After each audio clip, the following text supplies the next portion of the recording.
10 jours après leur engagement auprès de l'armée malienne, les troupes françaises lancent maintenant la phase terrestre de l'opération Serval contre les envahisseurs. 20 janvier 2013, l'armée malienne fête ses 52 ans sur le champ de bataille. Partout aujourd'hui dans le pays, elle a été célébrée par les citoyens maliens plus que jamais soudés autour de leur armée nationale. Le sport, 29e CAN, deuxième jour de la compétition, sortie du deuxième groupe, Ghana-RDC de partout. Le deuxième match, Mali-Niger, 1-0, première sortie, première victoire des airs du Mali. Bonsoir, bienvenue. Le président de la République par intérim a regagné Bamako cet après-midi en provenance d'Abidjan, dans la capitale économique ivoirienne. Dioncounda Traoré a pris part hier samedi au sommet extraordinaire de la CEDEAO, un sommet consacré à la situation sécuritaire et politique dans notre pays, le Mali. À son retour à Bamako, le président de la République par intérim, le professeur Dioncounda Traoré, a été accueilli par le Premier ministre Django Sissoko et plusieurs autres personnalités. Le Mali a donc le soutien de la communauté internationale dans la guerre qu'il mène contre le terrorisme et le crime organisé. Le conseil a été fait hier à l'issue du sommet extraordinaire de la CEDEAO, élargi à plusieurs autres pays et organisations du monde entier. Nous y reviendrons dans un instant en images avec nos envoyés spéciaux à Abidjan.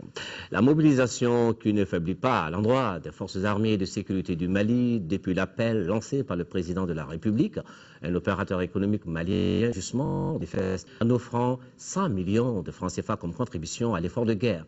Il s'agit de C.C. Komé, il est promoteur des hôtels Radisson ici à Bamako et à Abidjan. La somme a été remise au président Dioncounda Traoré à Abidjan, en présence notamment du ministre de la Défense et des anciens combattants. C.C. Komé donne le sens de son geste ici au micro de Mahamadou Koné, notre envoyé spécial à Abidjan.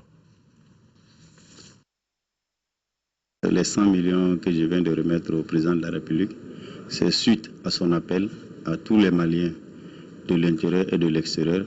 En tant que Maliens de la diaspora, on ne pouvait pas rester sans réagir pour venir en aide aux forces de défense et de sécurité du Mali. Je lance un appel solennel à tous les Maliens de la diaspora, de suivre l'exemple et de contribuer pour venir en aide aux forces de sécurité et de défense. Comme le président vient de la dire, ils ont vraiment besoin, c'est pour cela que je fais ce geste. Inch'Allah, la situation va se calmer très prochainement au Mali, parce qu'avec tout ce que vous voyez, c'est la première fois dans l'histoire ou de ma vie qu'un président de la République lance un appel aux forces étrangères. En quelques minutes, il foule sur le sol malien. Donc vous voyez avec l'évolution, Inch'Allah, ça va aller. Nous vous le disons donc qu'il y a un instant, le Mali a le soutien de la communauté internationale dans la guerre qu'il mène contre le terrorisme et le crime organisé. Le constat était clair hier à l'issue du sommet extraordinaire de la CEDEAO, élargi à plusieurs autres pays et organisations du monde entier. Tous étaient unanimes pour une mobilisation générale en faveur du Mali. Nos envoyés spéciaux à Abidjan, Mahamadou Koné et Idrissa Traoré. Ce sommet, qui était le 10e de la CEDEAO depuis mars 2012, a annoncé solennellement le déploiement de la MISMA, la mission internationale de soutien au Mali. Les différents bataillons sont autorisés à s'engager avec leurs effectifs organiques. En plus, il y aura la constitution d'une réserve avec les unités promises par les États membres ne figurant pas dans le déploiement immédiat. L'heure de la mobilisation générale a sonné. Ce qu'il faut retenir, c'est d'abord une extraordinaire solidarité africaine et internationale autour du Mali. Ce qui montre que la crise que nous vivons au Mali n'est pas seulement un problème malien, mais c'est un problème africain, un problème international. Et il faut vraiment se féliciter de l'élan de solidarité et surtout de l'appui politique qui vient d'être donné ainsi aux autorités de la transition, et également la ferme décision d'aider le Mali à faire face à l'agression barbare dont il est l'objet. Et nous, CEDEAO, nous ne pouvons qu'être satisfaits de la réponse positive et de la réaction rapide de tous les amis et les partenaires de l'Afrique. Les chefs d'État ont entériné la nomination du général nigérian Shehu Ousmane Abdul Kadir comme commandant de la force. Son adjoint est du Niger, lui aussi général, il s'appelle Yahya Garba. Par ailleurs, le sommet a demandé aux Nations Unies de fournir immédiatement l'appui logistique et financier pour le déploiement de la MISMA. Le rôle des pays du champ est aussi important. Tous ces pays sont membres des Nations Unies et je rappelle que la résolution 2085 appelle tous les pays du monde entier à s'associer aux efforts qui sont déployés au Mali et j'ose croire que tous les pays du système des Nations Unies sont attachés à cette résolution et c'est la raison pour laquelle nous ici nous leur avons encore lancé un appel pour que tous associent leurs efforts pour que nous fassions face ensemble au défi qui, comme elle le dit, c'est un défi commun. Le ministre français des Affaires étrangères, Laurent Fabius, qui a participé au sommet, a déclaré que l'urgence est d'abord militaire au Mali pour neutraliser complètement les groupes armés de terroristes et de narcotrafiquants. Il a expliqué que l'intervention de la France aux côtés de l'armée malienne a été décidée par amitié et par respect de la légalité. La France intervient déjà par des frappes aériennes, mais elle a déployé aussi des blindés et des troupes au sol. Des troupes qui pourront atteindre 2500 éléments. Mais a précisé Fabius, il ne s'agit pas de se substituer à la MISMA. A noter que le Tchad, qui n'est pas membre de la CEDEAO, a annoncé l'envoi au Mali de 2000 hommes. La deuxième priorité des autorités de la transition au Mali, évoquée au sommet, c'est l'élaboration d'une feuille de route devant conduire à l'organisation d'élections. Et à l'occasion de la fête de l'armée célébrée aujourd'hui 20 janvier, le président de la République, par intérim, a adressé un message aux forces armées de sécurité, un message d'encouragement, mais aussi de reconnaissance. Le professeur Djankounda Traoré a aussi réitéré son appel aux citoyens, appel à aider l'armée nationale à gagner son combat contre les djihadistes. Nous vous proposons ici d'écouter un extrait de ce message du chef suprême des armées, le professeur Djankounda Traoré. Nos forces armées ont besoin de nous. Elles ont besoin de nous sentir à chaque instant à leur côté. Elles ont besoin de notre soutien permanent et de notre solidarité sans faille. Cette union sacrée, que je ne cesse d'appeler de mes voeux, nous la leur devons. Nous la leur devons parce que nous sommes des patriotes. Nous la leur devons parce que eux ont choisi de donner leur vie pour nous tous. Unissons-nous comme un seul homme autour de nos vaillants soldats. Aidons-les.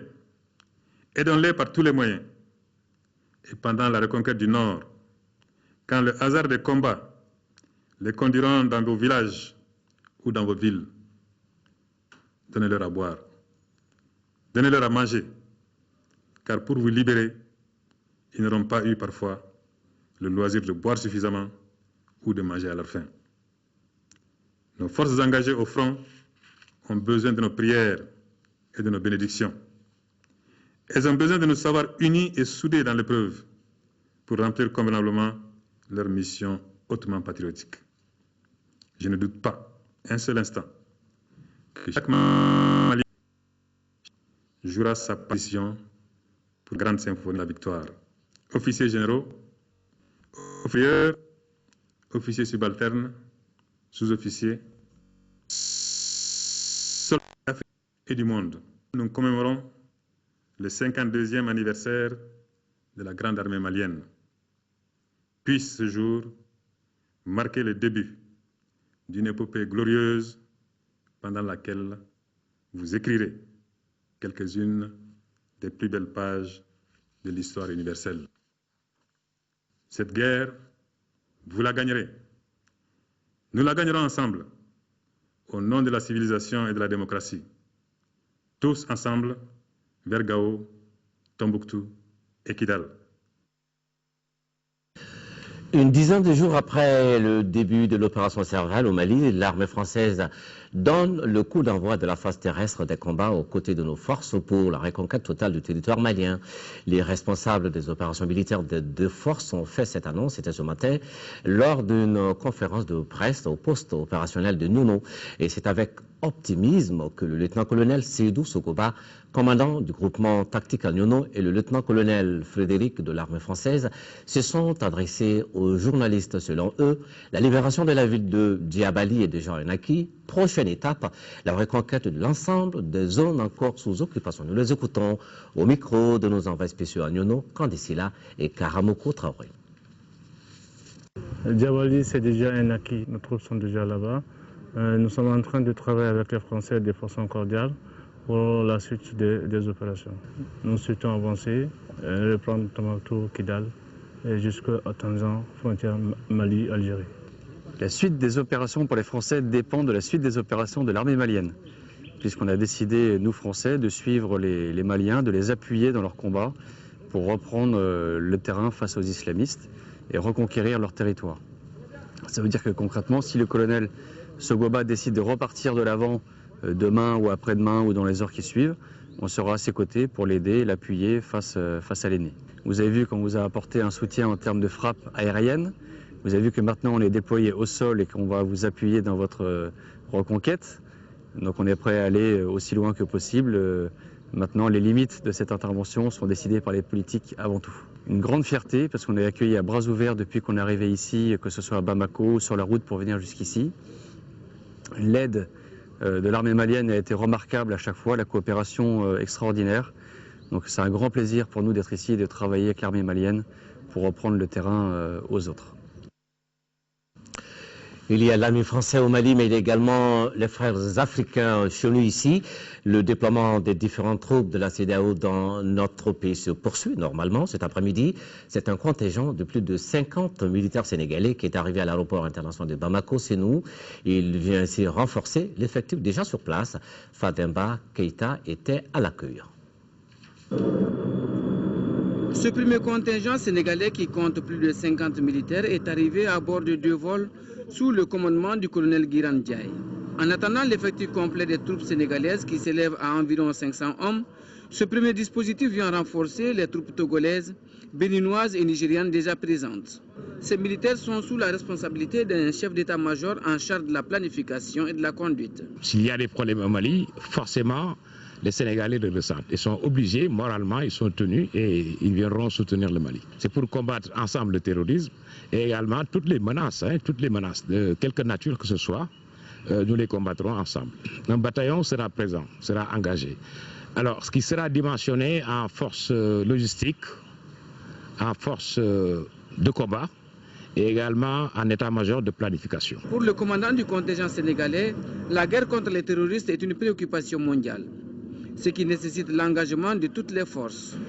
Cet appui, nous le mettons dans le contexte de la CEDEAO d'abord, les Nations Unies, mais aussi le bon voisinage qui exige à ce que quand il y a des problèmes à côté du voisin, qu'on puisse apporter un petit soutien, une petite aide.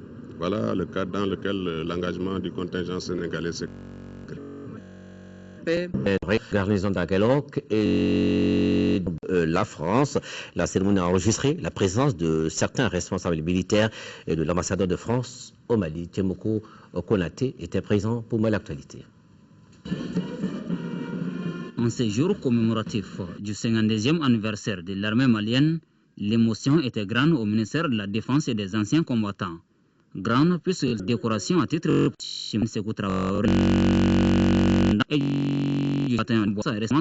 si la croix de la valeur militaire arrivée au premier, le second est élevé au grade d'officier de l'ordre national du Mali à titre étranger. Chacun de ces hommes a à son actif, au dire de la hiérarchie militaire et de leurs proches collaborateurs, un parcours radieux. Des parcours qui doivent servir d'exemple pour les générations montantes. Capitaine Sékou Traoré reçoit cette distinction de la patrie reconnaissante. Elle te célèbre ce jour car tu l'as plus que mérité. En effet, tu mérites que ta mémoire soit célébrée par ce vibrant hommage de la nation, que tes qualités d'officier soient reconnues et enseignées dans les écoles militaires, que tu serves d'exemple pour notre jeunesse. Je suis touché que vous ayez associé à vos morts le commandant Damien Boiteux. Âgé de 41 ans, il a mené exemplaire plus de 20 ans en qualité de pilote d'hélicoptère. Il capitalisait une riche expérience opérationnelle qui l'avait conduit sur de nombreux théâtres d'opération.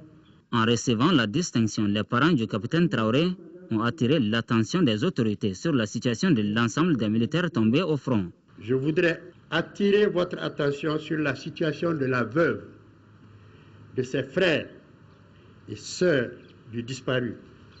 Je souhaite vivement que dans un avenir très proche, tout le territoire du Mali sera libéré, afin qu'un jour, toute notre famille aille se recueillir sur sa tombe dans un cimetière qui jouxte le camp d'Aguelok.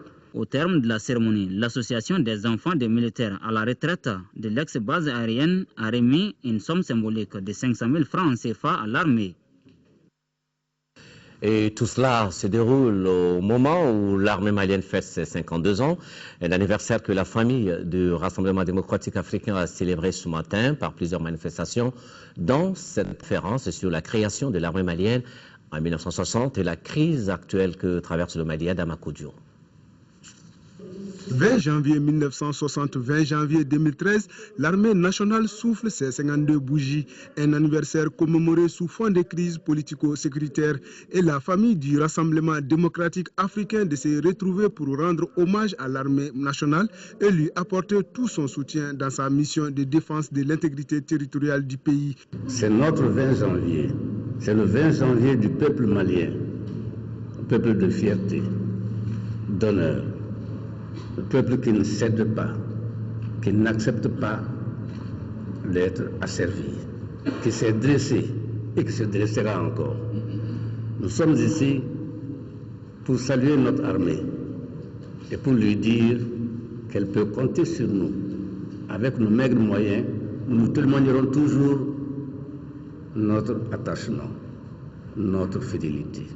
La rencontre a été marquée par une conférence sur l'historique de l'armée nationale, la première rébellion dans le pays et l'accompagnement de nos forces de défense et de sécurité dans leurs tâches. Soyons respectueux de notre devise, un peuple, un but, une foi. Que tout le peuple malien fasse fi de tout autre aspect de pensée, d'appartenance ou de conviction pour n'avoir le retour de la paix après avoir rétabli l'intégrité territoriale par la lutte contre la rébellion qui a été déclenchée contre notre pays. Pour vaincre les groupes armés qui ont agressé le pays, les différents intervenants ont mis l'accent sur l'union, la cohésion et la vigilance. Un plan de campagne en guise de soutien à l'armée a été élaboré par les organisateurs. 52e anniversaire de l'armée malienne, un moment d'exaltation et d'encouragement à l'endroit de nos forces armées de sécurité, situation de crise aidant, c'est également une occasion de réfléchir sur le comment rendre plus performants nos hommes en tenue. L'une de nos équipes de reportage est allée recueillir les avis des citoyens sur les actions à mener pour le réarmement moral des troupes dans leur mission de défense de l'intégrité nationale. Un dossier de la rédaction préparé par Aguebou Koulibaly. L'un des facteurs les plus importants pour qu'un pays puisse continuer d'exister est sa capacité de se défendre. En tant que nation, il doit être constamment prêt à faire face à tout type de menaces et de dangers d'origine interne et externe. Pour le cas actuel du Mali, dont les 2/3 sont occupés par les djihadistes, quelle action chacun doit faire de son côté pour le réarmement moral de l'armée? Pour que l'armée puisse faire son travail sur le front, il faut qu'elle se rassure que les citoyens qu'elle défend sont unis. Ils s'entendent, ils partent d'une même voix. Je demeure convaincu que cette armée ressaisira, elle jouera le rôle qui est la sienne, elle va bien le jouer. Il importe peu que le pays soit développé ou évolué. S'il n'a pas la capacité de se défendre, il peut s'écrouler dès qu'il subit la moindre offensive militaire, même mineure, ou alors un axe terroriste ciblé. À mon humble avis, l'armée, on y va pour deux choses. Ou je tue ou on me tue. Si on ne va pas à l'armée sur cette base-là, on est allé chercher à travailler, on est allé chercher un salaire, mais on n'y a pas été pour aller faire la guerre et défendre sa patrie, défendre la terre de ses ancêtres. Pour le réarmement moral vraiment de nos troupes, moi je crois que la condition sine qua non, c'est d'abord vraiment la confiance en notre armée. De nos jours, les forces armées doivent posséder un armement moderne et un entraînement miraculeux doit être dispensé aux soldats afin que le système de défense reste totalement opérationnel. Aujourd'hui, si on veut que le militaire malien soit la fierté du Malien, je pense qu'il faut faire en sorte que toutes les conditions soient réunies pour qu'il s'épanouisse, qu'il puisse bénéficier de formations adéquates, qu'il puisse disposer des moyens qu'il faut pour accomplir ses devoirs, qu'il puisse aussi sentir que le pays lui sera reconnaissant, quels que soient les cas de figure. Tout comme pour les pays, les citoyens doivent aussi s'occuper de leur défense s'ils veulent mener une vie paisible. On doit faire quelque chose et chacun à son niveau. J'ai vu et j'étais très content et eu de dons de sang. La population est sortie comme ça, spontanément et massivement. On a fait des dons de sang. Beaucoup de commerçants, des opérateurs économiques qui ont les moyens, sont en train de donner de l'argent. Ça, c'est une très bonne chose. Il faudrait qu'on maintienne une mobilisation autour de tout cela. Il faut continuer à soutenir notre armée qui, malgré tout, se défend très bien. Donc, c'est à nous, le peuple, maintenant, de les soutenir avec beaucoup de morale, matériellement également. Les professionnels de la presse pensent que la façon de traiter l'information en période de guerre peut contribuer à galvaniser ou à démoraliser les troupes. Effectivement, si on prend un angle négatif, ça permet vraiment de saper le moral des troupes au front. Or, dans le contexte où nous vivons, depuis un an, on n'en a pas besoin. Mais si l'on prend aussi dans un angle positif, le traitement de l'information peut permettre vraiment de rehausser le moral des troupes et de conforter leur engagement sur le terrain. C'est ça aujourd'hui que le peuple malien a besoin dans cette lutte contre le terrorisme. Depuis, donc, je dirais 10 jours, les journalistes, les communicateurs en général, ont compris leur véritable rôle et qu'un grand nombre quand même fait de gros efforts pour mobiliser, pour sensibiliser autour de la question du Mali, pour mobiliser l'armée, pour galvaniser nos troupes. Et chacun se comporte aujourd'hui, comme je disais à un de vos confrères il n'y a pas longtemps, un véritable soldat. Au sortir de cette crise, les autorités doivent poser les jalons de véritables réformes de fond pour que notre armée devienne une armée républicaine, forte et populaire, une armée qui a une assise sociale importante que nous voulons tous. L'armée malienne sur le front pour combattre les djihadistes, action patriotique qui mérite l'accompagnement de tous et justement la mobilisation des Maliens en faveur de leur armée nationale est depuis le début des hostilités un fait de tous les jours. Un soutien nécessaire, voire impératif selon nos compatriotes. Nous les écoutons au micro de Agibou Koulibaly. Nous devons soutenir notre armée comme on est en train de demander de l'aider. Nous allons l'aider dans la mesure de nos moyens. On peut l'aider à toutes les manières quand même, comme donner du sang. Pour soutenir une armée, même si tu n'as pas de moyens pour leur soutenir, en parlant de leur faire encourager les actes qu'ils mènent sur le terrain, tout cela compte sur la soutenance. Même quand tu n'as rien, tu peux leur soutenir en parlant, de leur féliciter, de les encourager pour leurs actions qui se mènent sur le territoire au nord. Je crois que tous les Maliens doivent se mobiliser pour aider l'armée française ainsi que notre armée, que ce soit financièrement, matériellement, même de soutien moral, que chacun contribue à sa manière. Situation particulière, traitement particulier de l'information. Cette fois-ci, notre caméra fait un zoom sur quelques rédactions de la place, évidemment. La crise que vit le pays fait la une partout, donc rassemblement autour d'un même sujet, mais qu'en est-il du contenu des articles et des émissions? Adama Kodjo est allé faire un tour.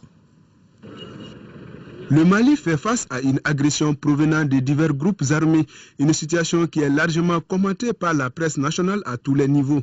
À la recherche des solutions à la crise, les confrères des radios privées, par exemple, concentrent leurs activités quotidiennes au traitement et à la diffusion des informations de soutien à l'armée malienne. Les journaux que nous transformons en Bambara, qu'on appelle généralement la revue de presse, je pense qu'au niveau de cette information, il faut faire beaucoup attention.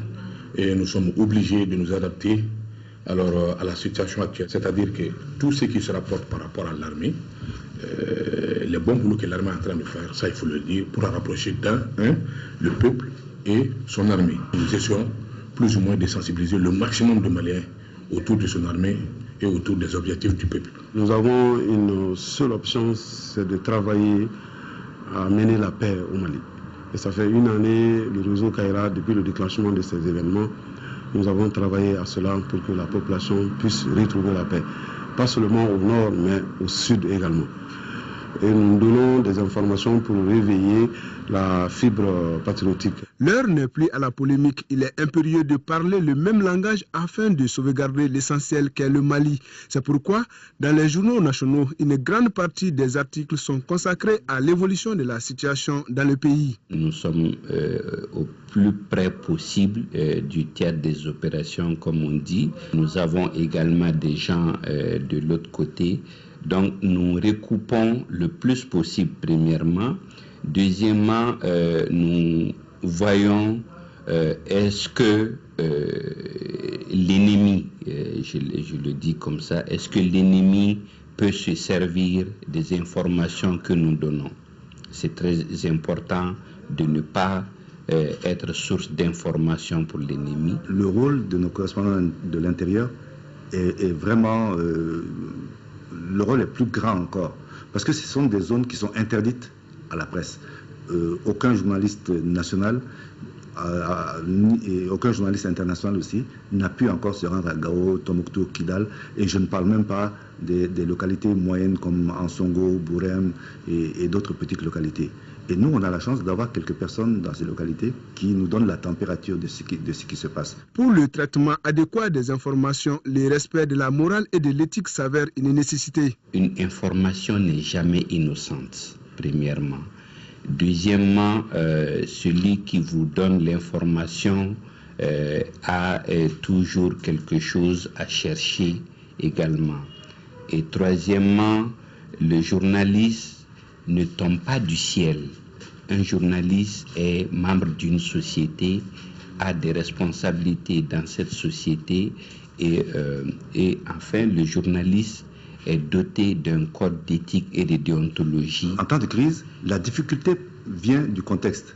Est-ce qu'il faut, comment on vérifie l'exactitude des informations qui nous sont données? Et comment on vérifie la réalité de toutes ces informations pour que le public soit informé? Parce que le public, il sera informé de toute façon. S'il n'est pas informé par nous, les médias nationaux, il va s'informer sur les médias internationaux.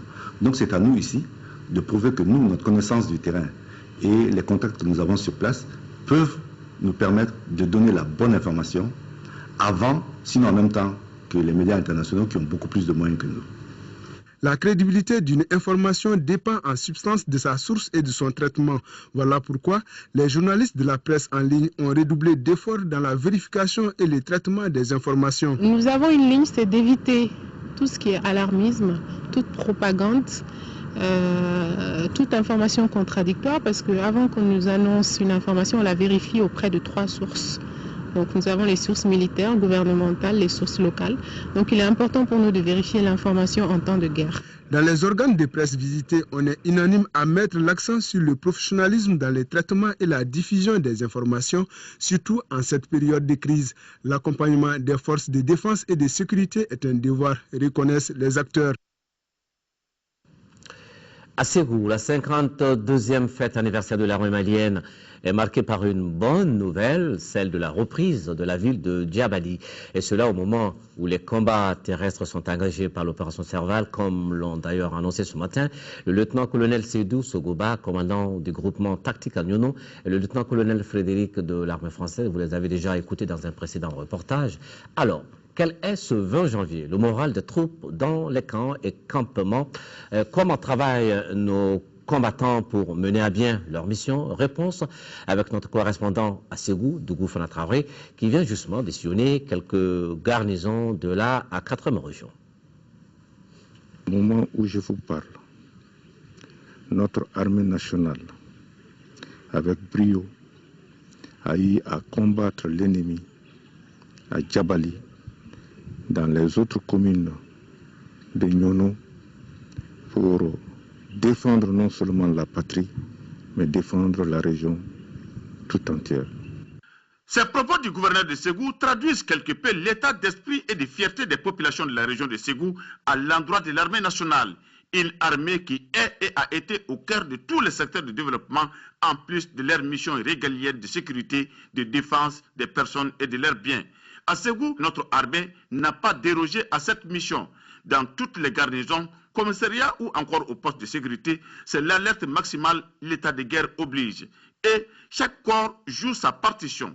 L'armée, la garde républicaine, la gendarmerie, la protection civile, la police et la douane évoluent en parfaite symbiose dans la région de Ségou pour la quiétude des populations. Nous, la force armée de sécurité, on est prêts. Si on fait l'armée, toujours Ségou à sa place. La garde nationale a un rôle prépondérant, notamment dans la ville de Ségou, surtout pour ce qui concerne la sécurité de la population, des personnes et de leurs biens.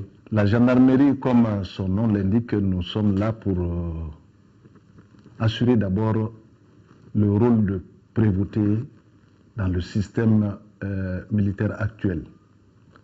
Ça veut dire que nous sommes aux côtés des armées sur le terrain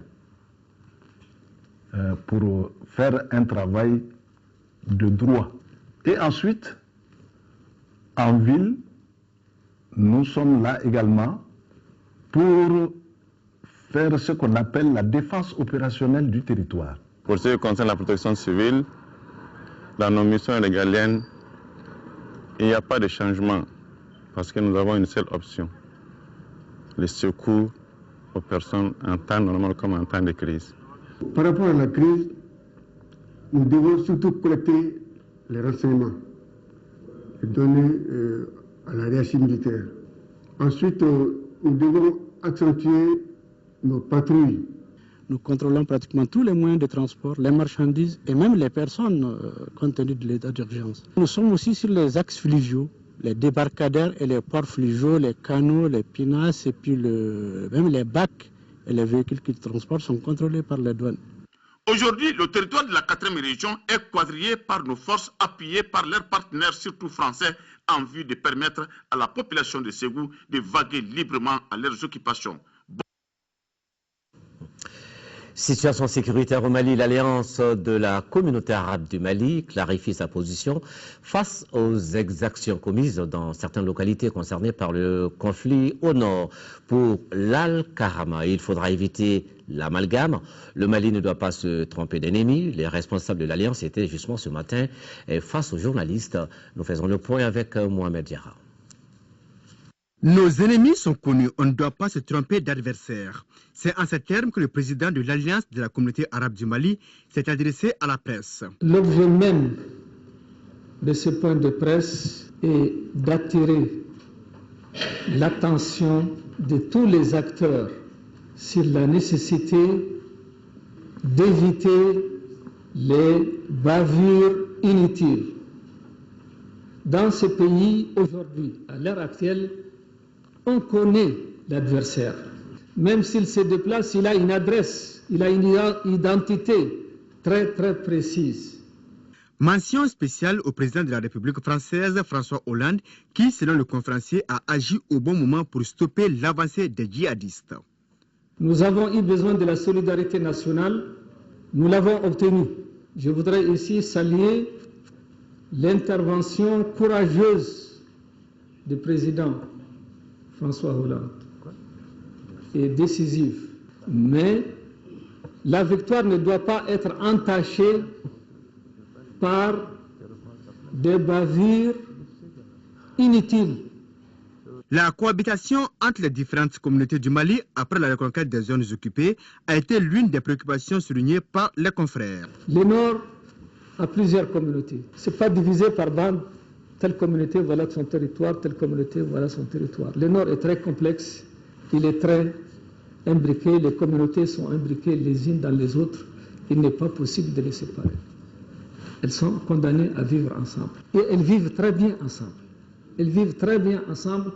Ce qui nous a séparés, ce sont des facteurs extérieurs à nos communautés. Dans une déclaration rendue publique, l'Alliance de la communauté arabe du Mali salue les efforts des médias publics et ceux des services de communication des armées. Des efforts qui, selon le porte-parole de la communauté arabe, contribuent à rassurer les populations et à éviter la stigmatisation et l'amalgame. Deux ouvrages, ACMI, l'industrie de l'enlèvement du journaliste Serge Daniel et le patriote et le djihadiste de Mohamed Ag Erlest et de Djibril Koné étaient au centre d'un café littéraire hier samedi à la Sahélienne à Bako du Coroni. Il est initié par Mali Valeur en collaboration avec la Ligue des écrivains du Mali, Fadem Bakita.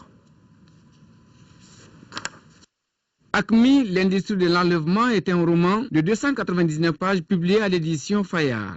Son auteur Serge Daniel retrace les conditions dans lesquelles ont eu lieu les événements perpétrés en 2008, le déroulement des négociations, la libération des otages. Avec la série de questions et de réponses contenues dans le livre, Serge Daniel, journaliste en Afrique depuis 20 ans pour RFI et l'agence France Presse, précise que les terroristes forment une entreprise purement criminelle. Il constitue également une véritable industrie de l'enlèvement contre rançon et cherche à s'implanter dans tout le Sahel. La fin de la guerre en Afghanistan, les djihadistes retournent dans leur pays d'origine. 2003, c'est un tournant important à mon avis, parce que vous avez des Européens qui ont été enlevés sur le sol algérien, ils sont une trentaine, on libère une partie là-bas, l'autre partie revient sur le territoire malien, et les pays d'où sont originaires les otages demandent au Mali de mener les négociations pour les libérer. Les pays d'où sont originaires les otages appellent à la négociation. Donc désormais, quand on prendra les otages, on les amènera au nord du Mali. Le Mali est devenu un entrepôt d'otages pour cette raison-là. Les auteurs du second livre, Le patriote et le djihadiste, estiment que la résolution définitive du conflit nécessite l'implication des communautés à la base. Les communautés ont une grande responsabilité dans cette affaire-là. C'est-à-dire que tant qu'on ne travaille pas avec les communautés à la base, c'est-à-dire les chefferies traditionnelles, alors c'est sûr et certain que ça va être compliqué vraiment d'arriver à résoudre entièrement ces problèmes. Pour Mali Valeur et la Ligue des écrivains du Mali, le café littéraire est le seul espace pour faire valoir les talents cachés de nos écrivains. Des échanges, il est apparu que ces terroristes ont une politique de conquête de terrain axée sur deux choses: la distribution des vivres ou autres aux populations et le lavage des cerveaux sur le plan religieux.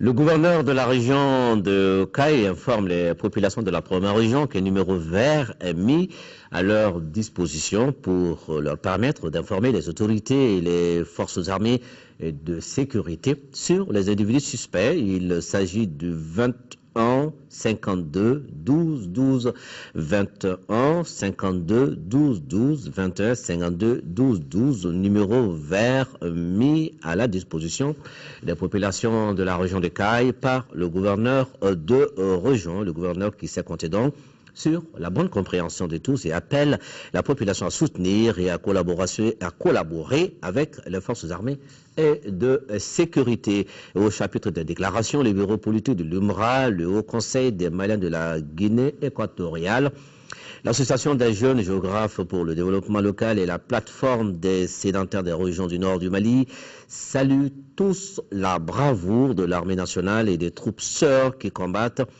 les terroristes sur le territoire national. Et puis, dans notre programme ce soir, à suivre après cette édition, l'émission Ensemble pour un Mali indivisible qui dédie son 29e numéro à l'armée malienne à l'occasion de ce 52e anniversaire. L'invité de ce numéro est le colonel Ousmane Koulibaly. Il est ancien chef d'état-major général des armées. C'est tout à l'heure avec Amadou Sankaré. Puis cet autre rendez-vous, état d'urgence et engagement patriotique. C'est le sujet de questions d'actualité de ce dimanche 20 janvier 2013. Les échanges portent essentiellement sur les implications de l'état d'urgence en termes de sacrifices consentis et la disponibilité exigée de tous les Maliens en cette période au service de la patrie. Les invités de cette émission sont le président de l'Association des anciens combattants, victimes et veuves de guerre, le président de l'Amicale d'anciens du service national des jeunes. Question d'actualité, c'est donc ce dimanche, après l'émission Ensemble pour un Mali indivisible, et c'est avec Niaza Koulibaly. Maintenant, le sport, la bonne nouvelle, on vous l'a annoncé à l'entente de cette édition. 29e CAN, deuxième jour de la compétition en Afrique du Sud, au stade Nelson Mandela de Port-Elizabeth, deuxième groupe, Ghana, RDC, de partout. Le deuxième match Niger-Mali, 1-0 pour les Aigles du Mali qui réussissent leur première sortie. Mali 1, Niger 0. C'était donc tout à l'heure au stade Nelson Mandela de Port-Elizabeth dans le groupe B de cette 29e CAN. Et de se relever vers l'attaque chaque fois qu'il y a récupération du ballon. Après, ça sont des statistiques évidemment très aléatoires. On peut leur faire ce qu'on veut. Mais pour l'instant, selon moi, Alessandre, il est vraiment discret. Hein. Il ne fait pas vraiment, à l'inverse du capitaine Mazou. On sent que vraiment dans ce duel de capitaine, attention à cette action, que Seydou Keita, pour l'instant, il ne montre pas l'exemple. Attention, Fousseni Diawara. Et le gardien qui va se manquer l'ouverture du score, c'est lui. C'est Seydou Keita. Seydou Keita qui ouvre le score à la 7 minutes de la fin. Celui-là peut-être le but décisif. Il a été discret. Et voilà, ça fait chaud au cœur. On va dire donc bravo aux Aigles. Continuez la lutte, continuez le combat. Vous allez bien réussir. Vous aurez les détails sur ce rendez-vous sportif dans l'émission sport de ce soir avec la rédaction sportive de Mali Actualité.